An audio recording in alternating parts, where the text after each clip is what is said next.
2, 1. All right. Hello and welcome. Hello and welcome.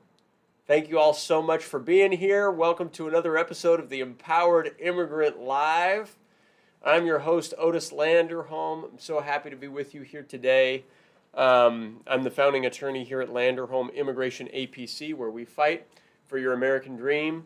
And if you're tuning in right now, whether you're on YouTube or Facebook or Instagram or TikTok or LinkedIn, welcome. And really, thank you so much. Thank you so much for joining.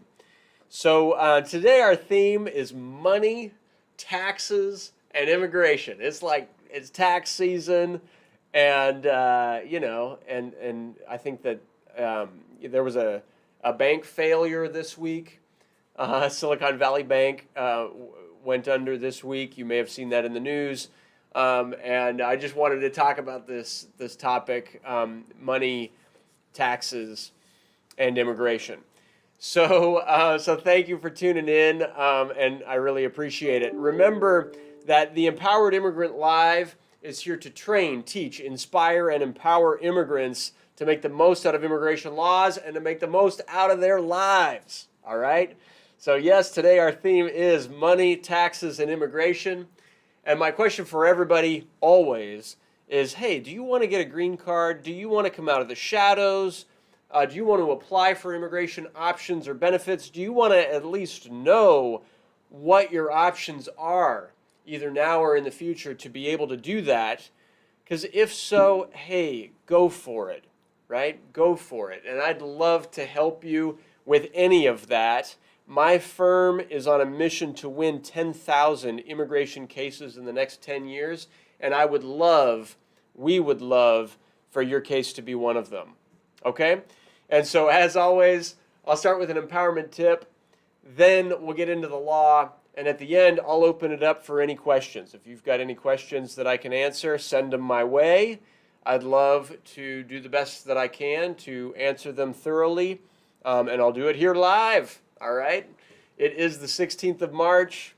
It's a beautiful Thursday, sunny here in the Bay Area. It's been a relief from all the rain we've been getting. It really is a beautiful day outside. All right? So anyway, great. Thank you so much for being here. My empowerment tip for this morning, all right? What I want to share is a way to gain success, right? At least a way to grow more successful, I should say. One of the ways is to take 100% responsibility, 100% ownership, all right? And that's an easy thing to say. It's a difficult thing to do. I discover constantly, oh man, where am I not taking responsibility, right? Where can I up-level that, all right?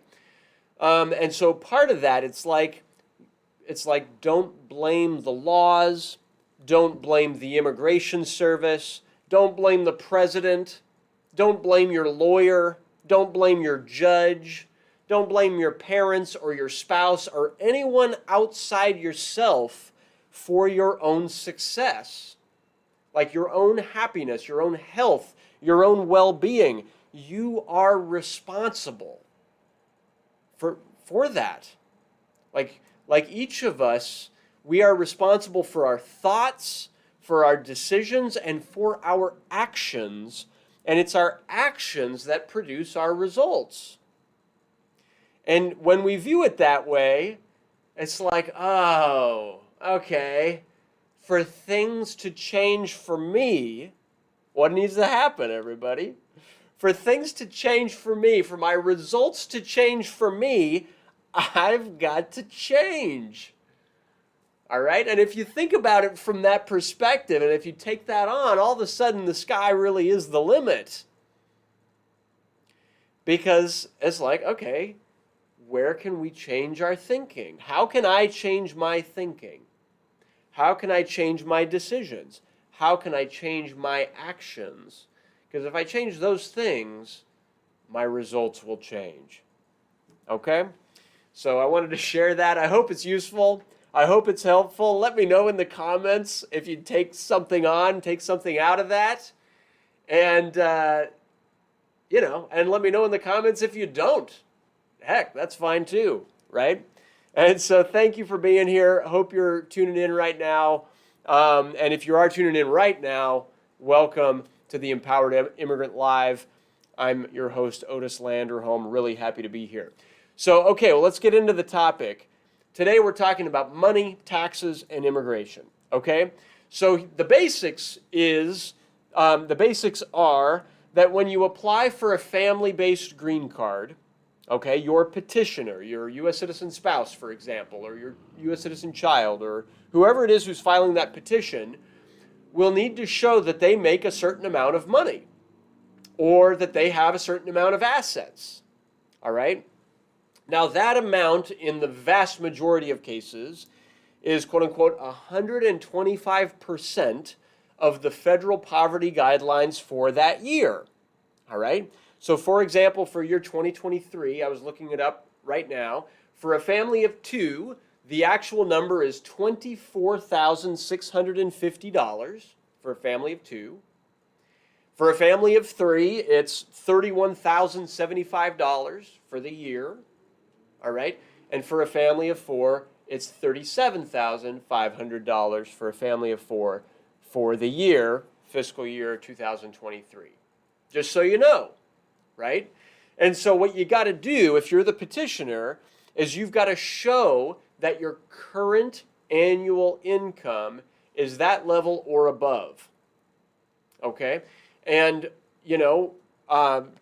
to do that, and really in addition to showing your current annual income, the petitioner must also show tax returns. You have to at least show last year's tax returns if you filed last year's tax returns. All right? And if you didn't make enough to need to file for tax returns, you can show that, you can say that, demonstrate that, right?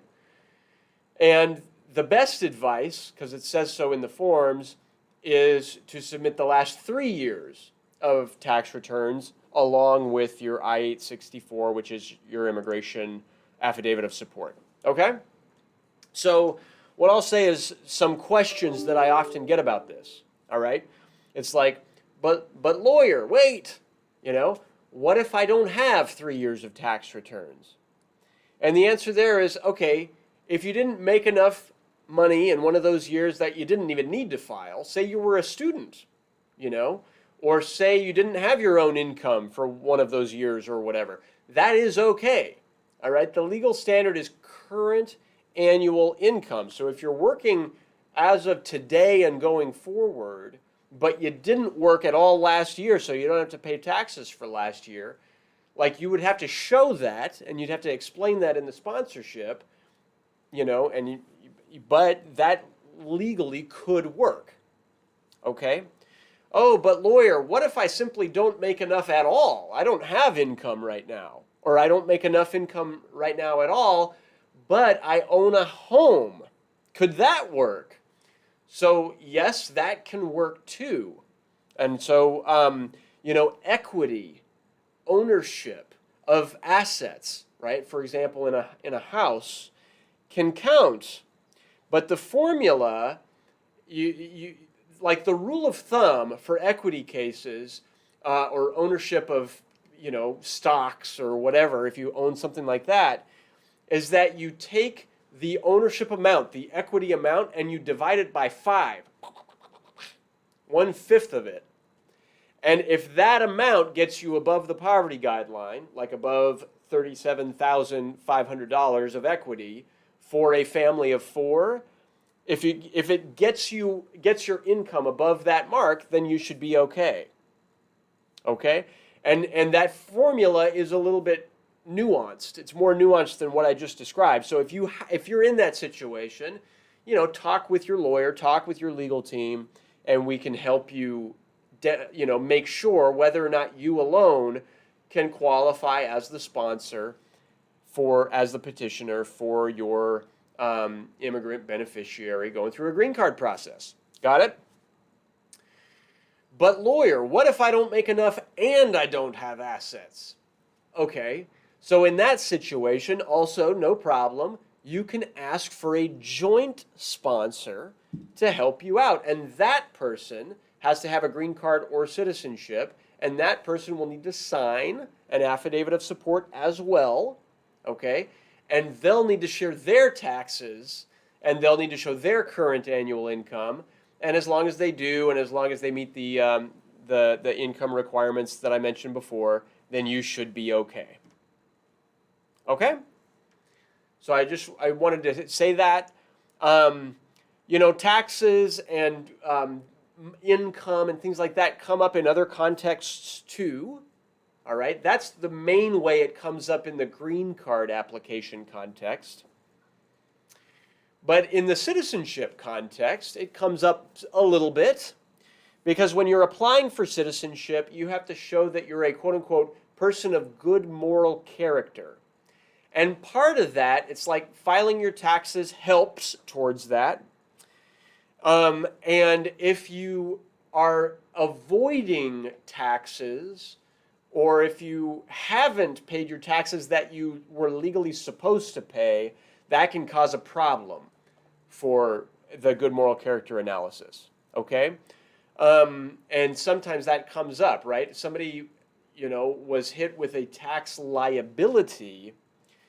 Well, sometimes that happens, right? That doesn't necessarily mean anything bad about your moral character. It doesn't necessarily mean that.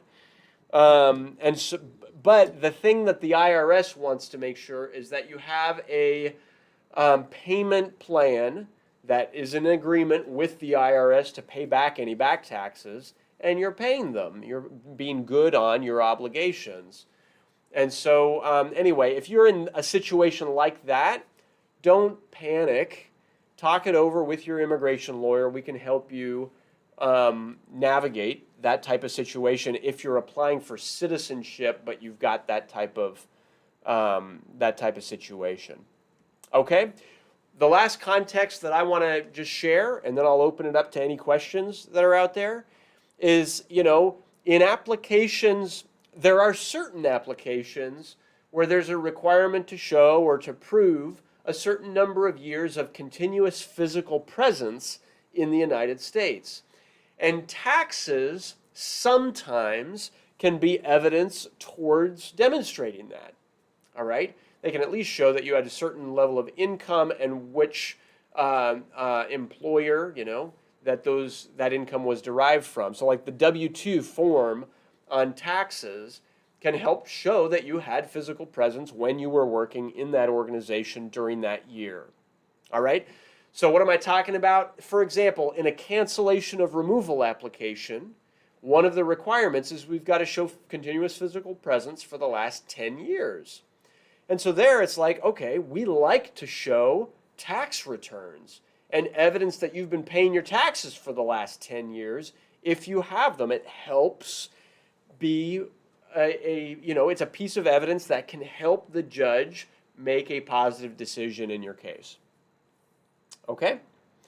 And again, if you didn't make enough to have to pay taxes in one of those years, then don't worry about that. Talk that through with your lawyer. Anyway, I wanted to just talk about that today, you know? And so that was all that I wanted to share for like my legal topic and legal theme. I don't see that I've received any questions so far, so that's completely fine. If you have a question, send it to me right now. If you don't have a question, that's fine. If this was useful, my ask to you, you know, if you got any value out of this at all, my ask for you is please give us a thumbs up, right? Or a little heart in your application or whatever it is to share that you found that it was valuable or found it useful in some way. And if you liked this video and if you want to see more videos like it in the future, my best advice there is to please subscribe to our channel in YouTube and click the notifications bell in YouTube so that way you'll get a notification when we upload additional legal updates and news. All right? And as always, if you have an immigration case, hey, please give us a call. We are here to help. We would love to help. All right, my consultations team is awesome, and we're meeting with people every day. All right, we right now are doing 6 to 10 consults every single day, helping people. So, and it can just be advice or exploring what options are out there, or if you have a case, hey, we'd love to walk you through that. So, Mr. Tusk, I see you there. Awesome. Thank you for thank you for saying that and for being here. And everybody else, that's all I've got for today. So thank you so much for tuning in. I hope this was useful or helpful. My name's Otis Landerholm. I'm the founding attorney here at Landerholm Immigration A.P.C., where we fight for your American dream. I'll see you next time on the next episode of the Empowered Immigrant Live. And if you speak Spanish, we'll do this in Spanish in just a few minutes. Thanks a lot. Take care.